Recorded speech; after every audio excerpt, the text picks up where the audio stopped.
Hi again then guys, and welcome to another circuit tune for one of the 1.38 vehicles, this time the Audi TT Quattro. And way back on day one of the 1.38 patch, I discussed how good this car was in terms of handling and cornering ability, and even in N200 being only within a couple of seconds of something like my Subaru 22B tune, and even a couple of others as well. Now, I've refined that tune a little bit further, made it over a second quicker again. It's still right behind that Subaru, so I would not recommend this as like the fastest N200 car out there, because it certainly isn't. My current fastest is still the Porsche 356 Speedster, but at the same time, that's a pretty expensive car for N200 racing.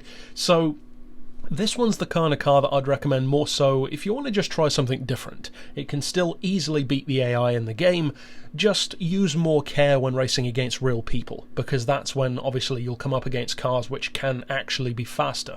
Now, as far as the upgrades, you don't actually need to upgrade the power level at all, just increase the slider to 102%. If, of course, you want to reuse this for a different category, say N300 or higher, then of course you can still use the tune. That's the whole point. Because these circuit tunes are far more so about the handling than about the speed. It's optimized for N200, but you can tune it higher if you want to. As far as the weight, we have dropped that as low as it can go, as we always do. Of course, you do have all-wheel drive, so traction control just isn't necessary. For the tyres, we've got sport softs on the front and the back. For the suspension, you want to drop the ride height as low as it can go, which is still pretty high actually on this car. For the frequency, we've got 2.10 front and rear, 6 on the anti-roll. As far as the compression on the dampers, 64, then 92 for the rebound. We do have a little bit of camber, which I usually would not do, but the reason for that, even though it is all-wheel drive, is to increase the turn in at the front end. So we've got half a degree of camber. You could put that higher if you wanted to try it on one, for instance, or even higher again. By all means, play around. That's the whole point of the tunes. Put your own spin on it, kind of thing. We've got neutral toe on the back, or neutral camber I should say, and of course neutral toe as usual. Downforce you cannot adjust.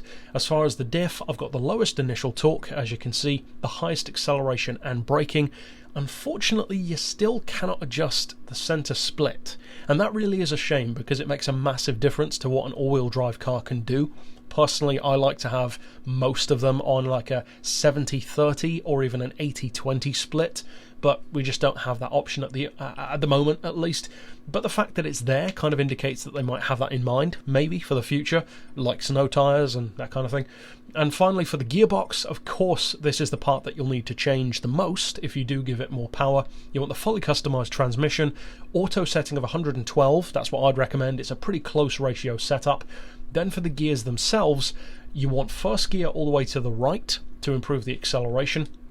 Second gear to just under 2.550, which might be stock. In fact, I think third, fourth, or I think third and fourth even may be what the numbers already are. And then I've adjusted fifth all the way to the left and sixth all the way to the left, and then a final drive, which again I believe might be what it came with originally.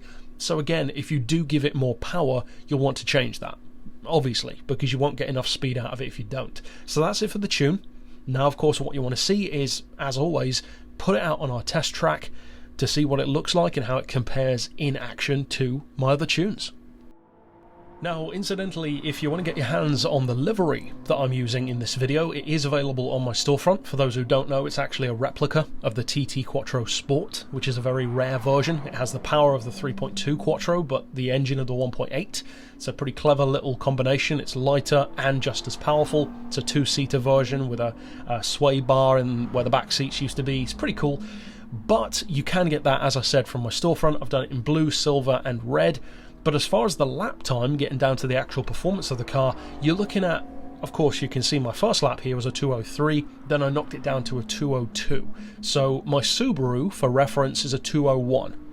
That's a good comparison, because that Subaru, even with reduced power, is still monstrously quick. It's a legend. The TT Quattro is not given that same kind of respect, but to only be that far behind, that's not bad. Now, you need to bear in mind, of course, that's still 4 seconds off the pace of my Porsche 356.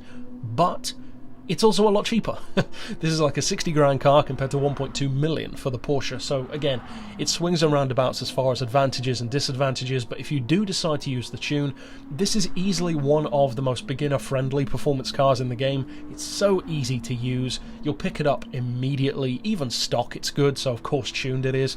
So if you do decide to use this tune, or if you kind of put your own spin on it and increase it to a higher class, then of course I hope you have a ton of fun with it, win plenty of races in career mode or in lobbies or whatever you use it for. And of course, if you want to check out my other tunes, then click right here on screen and you can see all of them. But for now, as always, thanks for watching.